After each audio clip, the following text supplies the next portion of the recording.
I call the member for Durack. Thank you, Deputy Speaker. I rise to speak today on the private member's motion regarding animal welfare, and I want to start by stating categorically that I do not support animal cruelty in any form. Deputy Speaker, Australia is regarded as a world leader in welfare standards for livestock export. The Exporter Supply Chain Assurance Scheme, known as SCAS, which was rolled out in Australia in 2012, is a system which not only maintains but reinforces Australia's solid reputation as a world leader in animal welfare. Australia is the world's second largest exporter of live sheep and the fifth largest exporter of live cattle. To hold that mantle is something we should be proud of and we should support. I'm proud to say Australia's leadership has positively influenced animal welfare in other countries. It is imperative that we support our local farmers, and I repeat once again that I do not support cruelty to animals. Following the review of SCAS released in January, it is clear Australia sets a bar in animal welfare standards. Since SCAS was introduced, Australia has exported 8 million head of livestock to nearly 20 countries in 1,139 consignments, with just 22 incidents of animal welfare noted. So I want to repeat that that's 22 incidents in over 8 million head of livestock, which equates to 0.0000275%. Now, I'll admit that no percentage is acceptable, but I think it's worthwhile keeping this number in perspective. The report also found that awareness of animal welfare issues in livestock handling and slaughter facilities overseas has been improved, and SCAS has provided a valuable source of previously unreported data about the movement and the treatment of animals. Importing countries have said that the implementation of SCAS has led to a greater efficiency in processing animals at the point of slaughter. The World Organisation for Animal Health, OIE, said the Australian livestock export industry is leading the world in animal welfare. They also said the industry's investments in implementation of OIE standards has its full and unequivocal support. Deputy Speaker, WA and Durack's contribution to Australia's live export market is significant.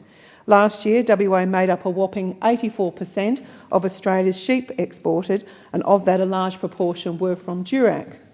During the 2013-14 financial year, WA's live exports rose by 56%, which was the equivalent of an additional 300,000 head. Again, a large proportion of that was from Durack.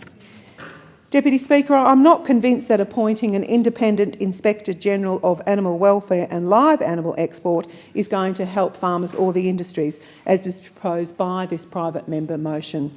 This could simply be adding another layer of bureaucracy when the report found the system is already costly to administer for both industry and the Department of Agriculture. I wanted to pause there, Deputy Speaker. It's worth noting that the live export industry is currently working on an alternative, or one would say an amendment to SCAS, which would dispense with the need to have every single link in the supply chain audited on every single occasion. This seems very sensible what they are proposing, and I applaud the industry for showing such initiative, and I wish them well with their deliberations with the Ag Department. Deputy Speaker, it's imperative that we support farmers, particularly when they are at their most vulnerable. I'm committed to the farmers of Durack and the pastoralists, and the Abbott government is committed to farmers around Australia. Hence, we've seen the Farm Finance Concessional Loan Scheme, Farm Management Deposit Schemes. We've seen significant drought assistance more recently, also the Farm Household Allowance, which I've supported the government in delivering since we came to office nearly 2 years ago. Together with the latest budget announcements with respect to small business and also primary producer instant tax deductions. Deputy Speaker, I wanted to conclude by referring to the recent bill which has been proposed by Senator Chris Back, which makes it a criminal offence for people in possession of film footage showing cruelty to animals who fail to bring the information to the attention of authorities as soon as practicable. Objective of this bill is to cease the practice of withholding of such important information by so-called animal welfare groups who release the information at a time which suits their own political agenda, which, due to the time delay, the perpetrators of the apparent animal cruelty are not held to account, and I commend Senator Back's bill to this House.